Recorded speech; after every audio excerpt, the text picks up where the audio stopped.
नमस्कार बंधुगण शास्त्र रे प्रत्येक दिन एवं प्रत्येक बारर महत्व रही। सप्ताहर प्रत्येक दिनर भिन्न भिन्न महत्व रही। कारण प्रत्येक दिन कौनसी ना कौनसी भगवान सहित जड़ित होता है। तेणु प्रत्येक दिन पाई किछि ना किछि नियम रही था। यही नियम गुड़ी को पालन करने द्वारा आम जीवन में सुख समृद्धि स्थापन होता है। तेबे आजी आमे आपण मानंकु सप्ताहर द्वितीय दिन अर्थात मंगलवार दिनर विशेष महत्व संबंध रे कहिबो। एही दिन केउ कार्य करिवा द्वारा आपणक जीवन रे सुख समृद्धि प्रतिष्ठा हेबो। आजी आमे सेही संबंध रे आपण मानंकु कहिबो। तेबे आसंतु जानिबा एही संबंध रे विस्तार रूप रे जानिबा। आपण प्रत्येक मंगलवार दिन प्रभु हनुमान मंदिर जातु एवं प्रभु हनुमान को लाल रंगर पुष्प अर्पण करंतु। यह द्वारा बजरंगबली प्रसन्न होइथांती एवं आपणଙ୍କୁ मन वांछा फल प्रदान करिवे। यह सहित मंगलवार दिन हनुमान चालीसा अवश्य पाठ करंतु एवं हनुमानଙ୍କ मंत्र मध्य जप करंतु। यह द्वारा आपणଙ୍କ जीवନରେ ଥିବା ସମସ୍ତ प्रकार नकारात्मक शक्तिर विनाश घटिବ एवं आपणଙ୍କ जीवନରେ एक सकारात्मक ऊर्जार सृष्टि हेब। ଯେଉଁ व्यक्ति काम दोषरू बाहरी पारुनाही ସେହି व्यक्ति प्रत्येक मंगलवार नियमित भाବରେ हनुमानଙ୍କ पूजा करंतु। एही दोषरू अवश्य मुक्ति मिलिବ। प्रत्येक मंगलवार दिन लाल रंगर पोशाक अवश्य परिधान करंतु।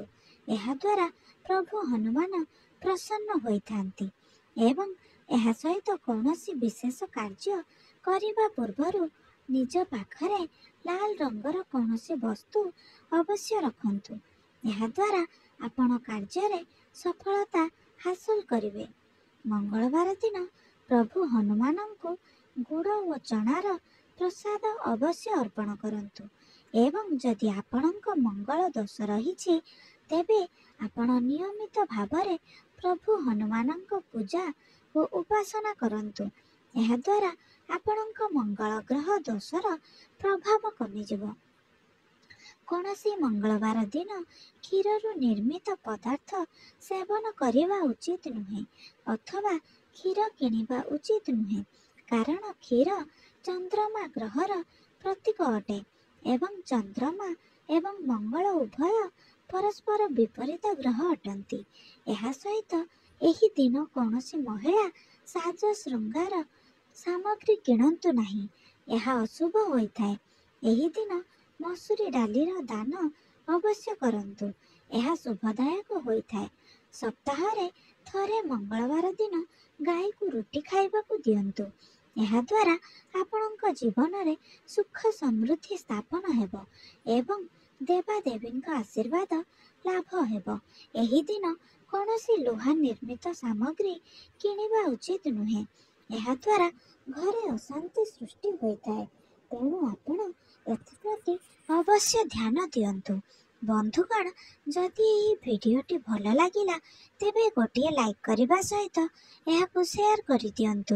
एमिति नुआ नुआ वीडियो देखिबा पाई आम चैनल को सब्सक्राइब कर दियंतु एवं पाखरे थिबा बेल आइकन को निश्चय दबाई दियंतु।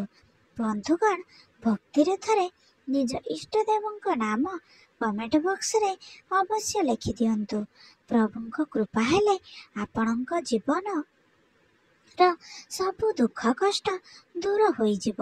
वीडियोटी को शेष पर्यंत देखिथिबारु आपणଙ୍କୁ अशेष अशेष धन्यवाद।